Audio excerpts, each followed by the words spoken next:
chama-lhe de bandalho. Incomodou a forma como ele abordou? Há um amigo meu que hoje me lembrou que não nos ofende, ninguém nos pode ofender sem o nosso consentimento. A frase é da Eleanor Roosevelt.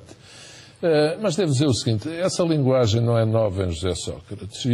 Cada um escolhe a linguagem que entende e usa as palavras que estão de acordo com a sua personalidade. Eu julgo que o que interessa para Portugal e para o sistema político português é saber as razões pelas quais José Sócrates terá dado esta entrevista que aparece num contexto de movimentação que não é escolhido ao acaso. José Sócrates aparece a lançar um livro sobre a tortura. José Sócrates dá esta entrevista. José Sócrates foi a um programa de televisão no sábado à noite. José Sócrates tem cá o Lula da Silva para apresentar o seu livro. Fez um jantar com ministros do seu governo no sábado à noite. Será tudo isto por acaso? Não acredito. Vamos àquilo que lhe diz respeito diretamente e começamos por esta, é onde ele usa o termo bandalho. O senhor insinuou que José Sócrates era homossexual? Ele diz que no debate em que os dois éramos candidatos às legislativas em 2005, eu queria obrigá-lo a falar disso e a dizer isso. É uma falsidade extrema, como outras. Quem for ouvir o debate vê. O que estava em causa e foi posto em cima da mesa, Zapatero era presidente do governo de Espanha, tinha meses antes aprovado legislação sobre o casamento entre pessoas do mesmo sexo. E eu entendi sempre tal, como tinha sido aprovada a legislação sobre a interrupção da gravidez, que vinha aí essa legislação. E várias vezes insisti com José Sócrates, como com os outros dirigentes, num debate a 5, qual era a posição deles sobre esses temas fraturantes. Porque acho que isso deve conhecer antes de eleições e não as pessoas não falarem disso e depois das eleições aprovarem essa legislação. Mas, de algum modo, a forma como se expressou pode ter parecido uma insinuação? Então, nesse debate, nunca. Eu já fui candidato. Eu só tenho uma pessoa que se queixou de mim em termos de insinuações. Foi José Sócrates até hoje. Já disputei não sei quantas eleições. Nunca ninguém, e as pessoas conhecem mais ou menos o meu estilo, é que José Sócrates fala de mim muitas vezes como se tivesse perdido as eleições comigo. Parece um trauma, não é só comigo, com Passos Coelho, com Cavaco Silva. Quer dizer, eu tenho falado dele ao longo destes anos, já me ouviu dizer isso, elogiando várias qualidades dele. Já disse, eu nem acho que a crise que Portugal vive, como muita gente diz, seja culpa de José Sócrates. Digo sempre, há uma grande componente de responsabilidade da situação internacional. Acusar José Sócrates do estado em que o país... Mas ficou surpreendido com esta Não, José Sócrates já não surpreende. Eu trouxe aqui para as pessoas verem que José Sócrates, há aqui uma dimensão, às vezes, esquizofrenia, que me faz a impressão que é uma pessoa inventar a realidade, desligada da realidade.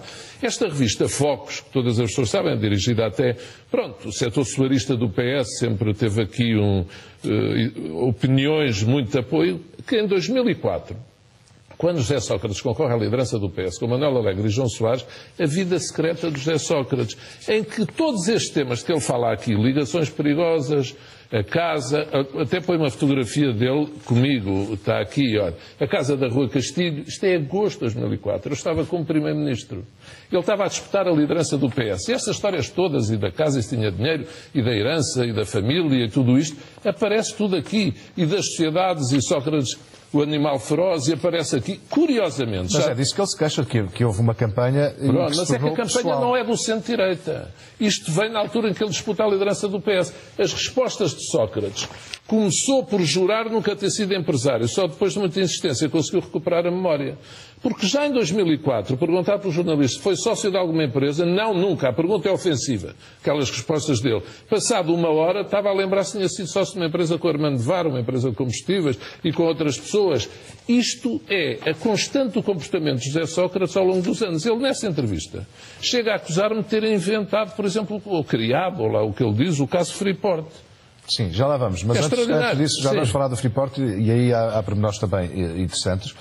Mas há aqui uma campanha que ele até chega a dizer que o considerava pessoalmente, assim, Pedro Santana Lopes. Nós debatemos durante semanas, sim. E então montou uma campanha... Ele fala de um cartaz. Fazer rir de uns cartazes. Um dia vinha de Sintra, vou ler o que estou a citar José Sócrates. Um dia vinha de Sintra e vi um cartaz com a minha cara e disse, não me lembro também de fazer este cartaz. Dizia mais ou menos, você conhece bem este tipo. Ora, depois era assinado pelo JST, José Sócrates terá ligado a Miguel Relvas e terá sido Miguel Relvas que terá dito, porque... Fui eu e os brasileiros. Exatamente. Sim. Isso é verdade? Não. Eu, em relação a esse cartaz, assumo total responsabilidade. E com orgulho. Se as pessoas tiverem... Eu já tive a minha cara em muitos cartazes de partidos da oposição. Já quando não exercia nenhumas funções públicas ou políticas, continuavam a pôr o Bloco de Esquerda, nomeadamente, julgo eu, não me ofendi com isso. E eu acho que fizemos muito bem em pôr esse cartaz. Porquê? As pessoas não se lembram, mas quando elegeram José Sócrates, a maioria dos portugueses praticamente não conhecia. Todas estas histórias, ou muitas destas histórias, foram aparecendo posteriormente. E a questão foi, quando elegeram Durão Barroso, sabiam quem era Durão Barroso. Quando me elegeram a mim, há 20 anos estava na vida política. Quando Sampaio dissolve a Assembleia, Sócrates é eleito líder do PS nessa altura e ganha as eleições logo a seguir. E a pergunta que é feita é, tem a certeza que conhece esta pessoa? Vai eleger, disputa as eleições para Primeiro-Ministro, porquê? Porque ele não aceitava debates. Ele só aceitou participar num debate a sós comigo. E eu desafiei-o para mais debates. E, portanto, o que eu queria é que as pessoas conhecessem as suas opiniões, as suas posições e o seu percurso de vida. As pessoas não sabiam sobre José Sócrates praticamente nada. Sobre mim sabiam tudo. E eu acho que as pessoas, então, antes de se eleger um Primeiro-Ministro, um Presidente da República, têm que saber. As pessoas, bem, sobre mim, eu nem falo. José Sócrates é muito curioso na altura. José Sócrates reagiu ou demarcou-se. Eu não gosto de falar desses temas da vida pessoal. Não gosto mesmo. Em 2011, como sabe, Paulo Portas foi violentamente atacado por dirigentes do PS, ou insinuações sobre a sua vida privada, que eu nem vou aqui repetir. José Sócrates era líder do PS, nunca se demarcou. Nessa mesma campanha o PS fez-me ataques violentos dizendo que eu tinha execução por dívidas fiscais. Tive que ir pedir certidões de dívidas fiscais. Uma vez alguém me viu repetir isto, atrás. Nunca ninguém. E ele repete os próprios argumentos que ele considera ofensivos e caluniosos contra ele próprio. Está sempre a repetir as histórias. O que é uma coisa psicologicamente curiosa. Ele, aliás, eu considero... Há uma vitimização aqui? Sim, eu considero algo revelador. Uma pessoa que é licenciado, enfim, nos termos que conhecemos em engenharia, escolher para tema de dissertação a tortura. Eu acho que há aqui algo, se as pessoas pensarem bem na maneira de ser de José Sócrates, que é revelador. Não é que a tortura não seja um tema nobre, mas de facto é mais para investigadores, para historiadores, até para filósofos, se quiser. Agora, um engenheiro sai de Primeiro-Ministro e vai para Paris e vai lançar um livro sobre a tortura em sistemas democráticos, é pelo menos insólito. É um tema interessante, mas é insólito. Aliás, é insólito logo um Primeiro-Ministro deixar essas funções e ir estudar. É uma coisa que não é frequente. Mas isso é com a vida de José Sócrates. José Sócrates não pode atirar para cima dos outros aquilo que tem a ver consigo. É que é muito mais fácil dizer que é o PSD ou o centro-direita. Não. Tudo isto sai na campanha da luta pela liderança do Partido Socialista. E as eleições legislativas dessa campanha são a seguir.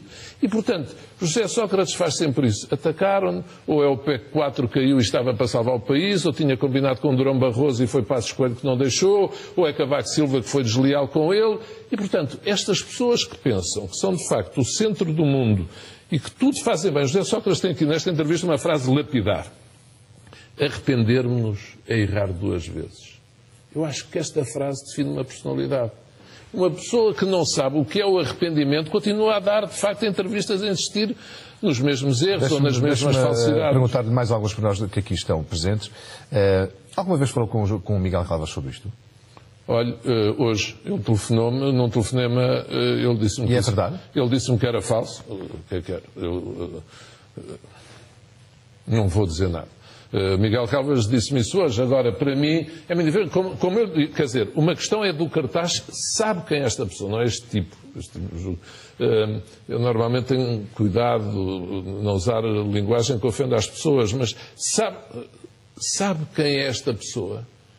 O José Sócrates disse-me isso quando eu lhe passei o poder em São Bento e isso corresponde à realidade. Olha, eu estou muito ofendido consigo por causa daquele cartaz, sabe quem é esta pessoa?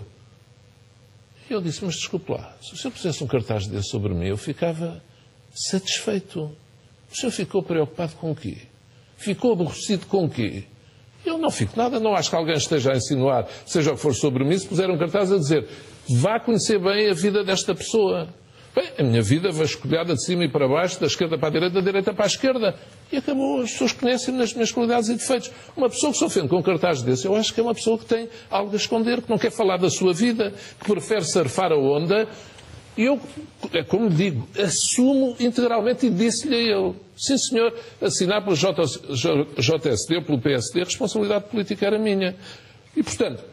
Mas quem é que realmente teve a ideia dessa campanha? Foi a JSD? Foi Miguel Relvas, como diretor de campanha? Foi o senhor, enquanto o líder, não é? Não, a campanha já disse desse cartaz, sim, senhor. A questão aqui está no plano político. Não se pode esquecer. Nós estávamos numa altura absolutamente louca, em que Sampaio dissolveu a Assembleia a meio, e, portanto, fomos para eleições em que o próprio José Sócrates não esperava. Ele até disse já numa entrevista que por ele tinha estado mais tempo na oposição a preparar-se para ir para o poder. E, portanto, foi uma campanha, de facto, complicada, dura, violenta em certos aspectos, sem dúvida nenhuma que foi. Agora, a campanha mais violenta que José Sócrates teve foi lançada do interior do seu partido. E ele apaga isto, e diz: não, isto foi o PSD. Como diz o Freeport, foi o PSD, ou responsabilidade do Estado em tal país. E ele, quando deu a entrevista, a seguir agora, quando voltou para comentador, na primeira entrevista que dá, diz: eu, responsável pelas SCUTs, isso foi o que eu recebi do governo de Santana Lopes Bagão Félix, quando tomei posse, tinha uma data de SCUTs que eles aprovaram. Foram 3. Chegámos a falar disso aqui no início dos comentários. E, portanto, depois ele não veio dizer a mesma coisa outra vez, como é evidente. Ele repete, ele diz eu acredito até que ele esteja convencido de algumas destas coisas. Agora, ele repete falsidades como se fossem verdades. Acabou lá os telefonemas, ou isto ou aquilo. Agora, tudo, veja, José Sócrates tem a questão da licenciatura. Mas acha possível, sim, tem várias questões, onde ele fala nesta entrevista, aliás, defende-se todas elas. Mas da licenciatura não fala. E a entrevistadora deixa a entrevista continuar. Pergunta: então, mas como é que foi aquilo da licenciatura e tal? Ele começa a falar de quando chegou a Coimbra e ficamos sem perceber. Ele qualquer dia vai dizer: fui eu que enviei o fax dele ao domingo para a Universidade Independente, ou com aquela nota sobre o exame, ou fui eu que pedi ao reitor da Independente para marcar o domingo para o dia para o José Sócrates acabar o curso. Ou então ainda vai dizer que o tio que fala no caso Freeport é meu tio. Quer dizer, ele transpõe para os outros aquilo que tem a ver com ele. Quer dizer, os casos, diz Clara Ferreira Alves, diz: José Sócrates foi muito difamado. Não, José Sócrates teve que se justificar por uma série de casos que tinham fundamento real. As assinaturas das casas na Guarda não tinham fundamento. A licenciatura não tinha fundamento. As alterações na biografia na Assembleia da República do próprio não tinham fundamento.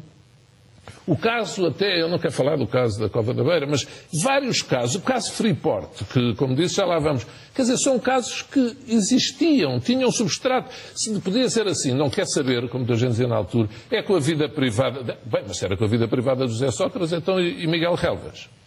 A licenciatura era da vida privada, então... Portanto, José Sócrates não foi difamação.